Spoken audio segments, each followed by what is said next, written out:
Hi, I'm Deb Eaton, and this is my building leadership portfolio. And I'll start here with my some personal information. I teach 9th through 12th graders at the alternative high school here in Sangamon County. We serve 9 districts, so unique situation trying to get my activities done since I don't work for any one of these districts. Kind of had to district hop to get into those elementary and middle school buildings, but that was interesting and got to see some things and get to know people that I didn't work with on a regular basis. So that was I enjoyed that. I'm gonna skip up to my philosophy of education. I think first off, as a building leader and as a just as an educator in general, we need to keep students at the forefront, obviously, and in doing so, I believe instruction needs to be our priority. And oftentimes, I've seen building leaders, get sideswiped by paperwork and discipline, and the instructional part of it seems to fall to the back. And I think if we engage in frequent reflection on that, that we can kind of try not to let that happen, though I know it, though it's easy. There, administrators and building leaders wear lots of several hats throughout their day. So you need to find a good balance for sure. Um, I think, again, engaging in that frequent reflection helps to alleviate the stress and helps to identify where certain tasks might be falling short. We need to be providing students with a diverse learning environment that fosters those 21st century skills they need. That doesn't mean computers 24/7. That doesn't mean everybody has to have a tablet, but it does mean that they need to know how to use those tools to do something with the information. It's very easy today to get information, but the big problem and big question for these students is going to be, what are you going to do with the information once you've got it? And we need to prepare our students for that. So by being an instructional leader and providing those opportunities, I think um, certainly hits that full steam going ahead to get these kids ready for the workforce that we know they're going to be entering, and building those relationships with these students. Sometimes the content has very little to do with the student's success, but the relationship that either the classroom teacher, and it could be a building administrator as well. And I think sometimes again that gets lost in the day-to-day, chaos sometimes, for lack of a better word, but that we need to continue to foster those relationships with these students.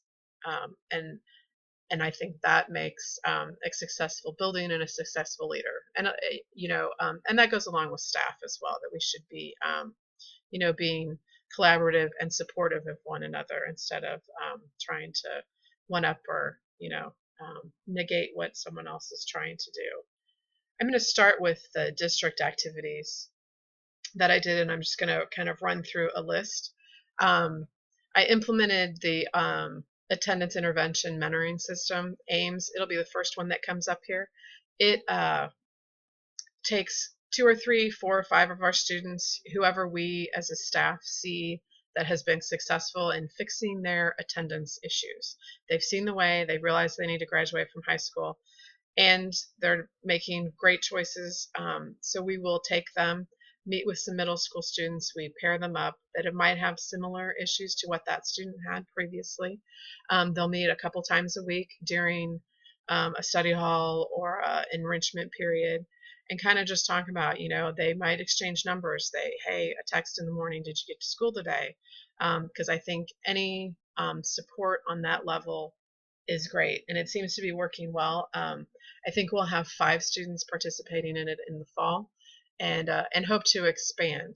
The students from SCLA who are participating, they are earning a credit, just like if they were doing some sort of intern with a business. So they're not going to get any further behind in their credit, which was an important part of that program, important part of this system within our program, because we don't want our students to get any further behind. Tied to this was some truancy research that I did, looking for strategies that do help with chronic truancy, and the mentoring seemed to be mentoring tied with strict procedures and rules about attendance seem to be the most effective. And so I really wanted to put that in place and see if this was going to help, because I saw it helping.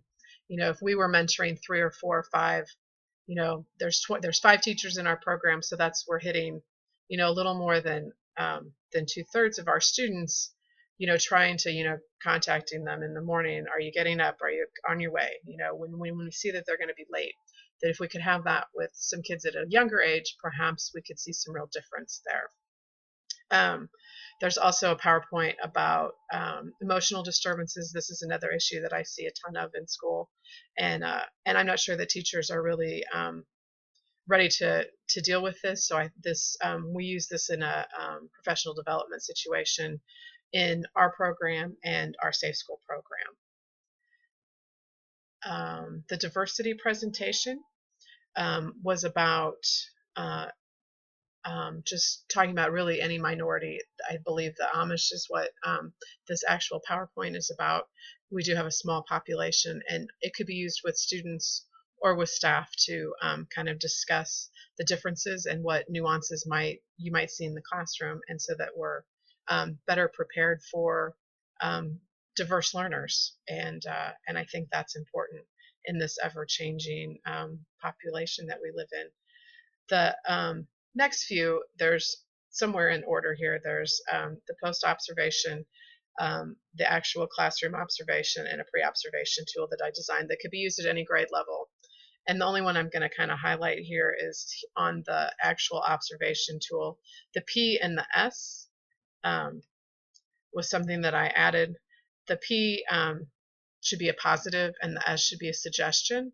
And I think once that's explained to whoever you have doing evaluations, whether it's just you or you have a assistant principal or you're letting team leaders, or even if you have other teachers going into just observe other teachers, which I think is always beneficial.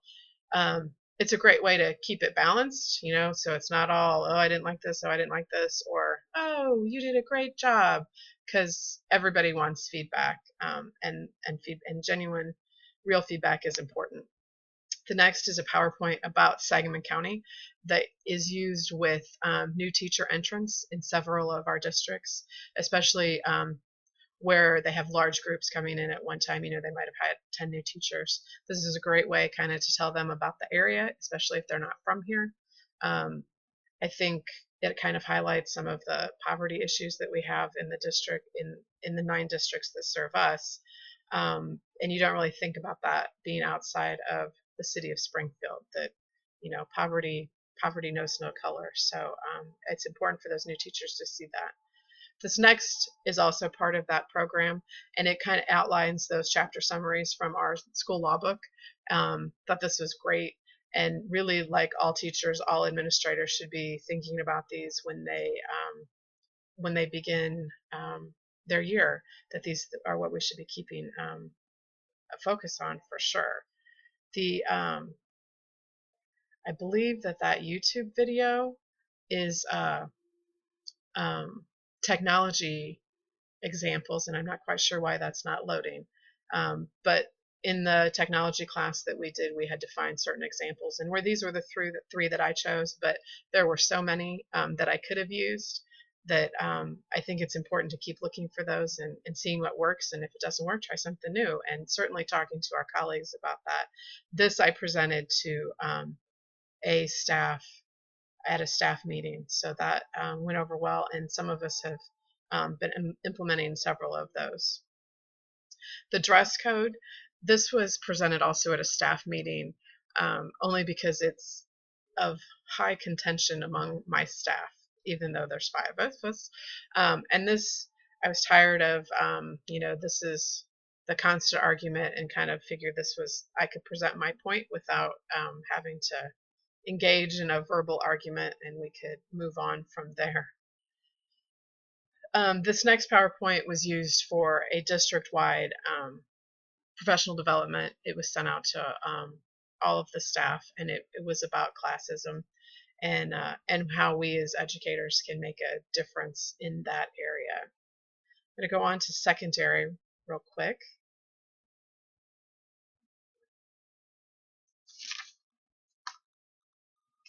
And while that's loading, I'm going to flip my page here, because some of these there wasn't anything actually to attach. And I don't know why it's doing that either. I love technology. So the first thing on here is my curriculum. The only English teacher, so I write all of my own curriculum, and this just happens to be the curriculum from last fall. It's all Common Core aligned. That is what Illinois follows. We tweak it a little bit because we are alternative education, and our students don't take all of the state tests that students in a general studies setting would do. This SCLA publicity PowerPoint was used, kind of tells the public what we do and what our program mission and goal is. I took it to several Rotary meetings in the area, trying to find some sort of sponsorship, whether it was for a classroom set of books or, helping pay for a field trip, or just build those relationships with the business leaders in the community, because my students are who they're going to be hiring. So to me, that's important to build those relationships. The next was vocab action research that I did.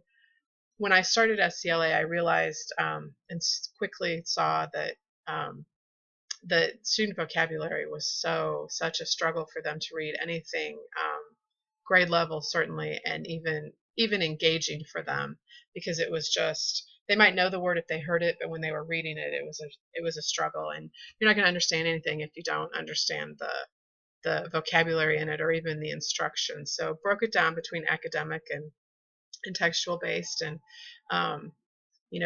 saw that scores really do improve when we are reading things within the context, and focusing on those words that are engaged, enrolled in our reading. So that was huge, and I don't know why any of these aren't loading. So the next thing that would have been at the secondary level is that I have several donor choose programs that have been funded. Being a grant-funded program, we need to find money wherever we can. Have set up some accounts for teachers, helped the other teachers in our program get that started. So I feel kind of like I've spearheaded that, though I know it's been out there for a long time, but nobody else in our program was using that. So I have gotten a classroom set of books and some technology. We're trying to get a few of we're going to Chromebooks in my class and trying to get a few of those paid for that way.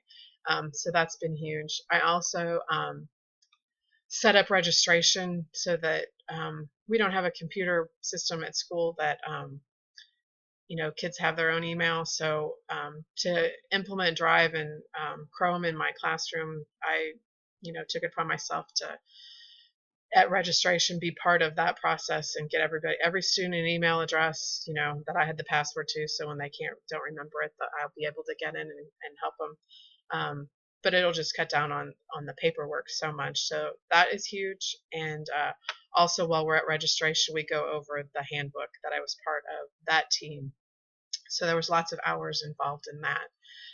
I also did a middle school evaluation in a language arts class, and you can read the submission of that is attached here too. And then at the elementary level, I did a kindergarten evaluation. Those little kids are hysterical. I don't know if I could wipe noses all day long, though. There is a picto chart about attendance and the importance of attendance. I thought this would be significant at that level, because gosh, that's when those bad habits start.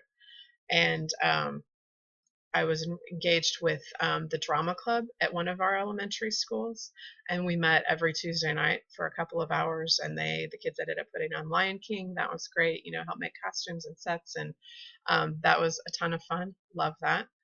I also established a guest reader program at that same elementary school and got some business, set up that schedule, parents, some high school athletes that the kids would recognize, in to do that. I did a safety assessment at a different grade school, found a few things that maybe certain disabilities might have had a problem with, and let that principal, that building leader, know about those issues. And I see my time's getting ready to run out. Created a critical thinking PowerPoint that could be used. I presented it to librarians and tech staff that they could do it as a group with especially their lower grades, and just getting them thinking about the sources that they're using, and are you asking good questions, that type of thing. I think maybe that's it. The articles, I don't know, I'm an avid reader, so I'm always looking for articles that certainly pertain to my own experiences, and maybe looking for answers. So that was great. And this is out of time, so I thank you.